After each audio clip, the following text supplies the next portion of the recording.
Guys, it's Dustin. Got a video here of the 65. A little bit of good news and bad news. Start off taking a look at the coral and livestock. We've got the set of zoanthids here. It's doing real well. Not exactly sure how many polyps were on it before, but I know I haven't lost any, so hopefully I'm getting some good growth out of it. But again, it's only been about 2 weeks in the tank, so obviously I'm not going to get anything spectacular just yet. The one remaining clownfish is doing real well. Not having any more problems. I actually just put this screen on last night. There isn't a screen on the second side, partly because of this clamp on metal halide, and also because I did not buy enough rail for the netting there. It's a pretty simple process. Took me a little bit of time to do, but basically I ordered this netting from Bulk Reef Supply. It's a 1/4 inch netting they sell. Aluminum rails from Home Depot with, I believe it's a 0.25 diameter little piece of rubber here that goes in between the netting and the rail, and then 4 corners, one for each corner, of course, to set it in there. I like the way it looks. Looks pretty good. When I get the second one on there, the whole tank will obviously be protected. This is the side that clownfish hangs out in more anyway, so I went ahead and put it on that side to start.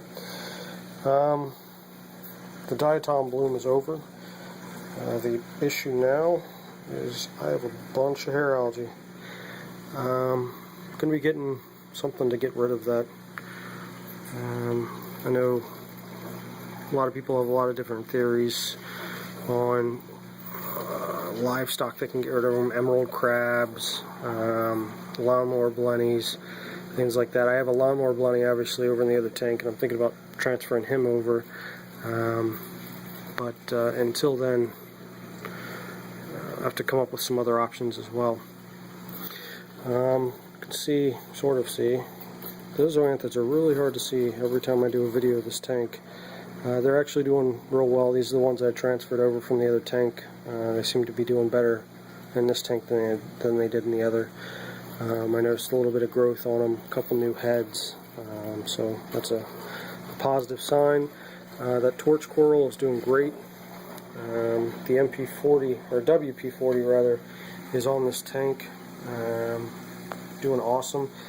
I do need to work on where it's pointing at. It has dug a little hole in the corner over here with the sand. All I need to do is move that sand back into that corner and then get it pointed in a little bit better of a direction. You can see the hair algae growing there on that power head. Right there is my hammer. Again, hair algae growing into it. Basically need to get this hair algae knocked out and then hopefully get something that can maintain the hair algae to make sure it doesn't come back. The green digi is doing great. You can see a lot of polyp extension on there. White tips. It should be growing. I keep doing videos on this particular one. It's the first SPS I've had, and been interesting to chronicle the growth on it. But everything I've seen so far has looked great. I did do some alkalinity and calcium tests today. My calcium was at 490, and the alkalinity was it was right down the middle.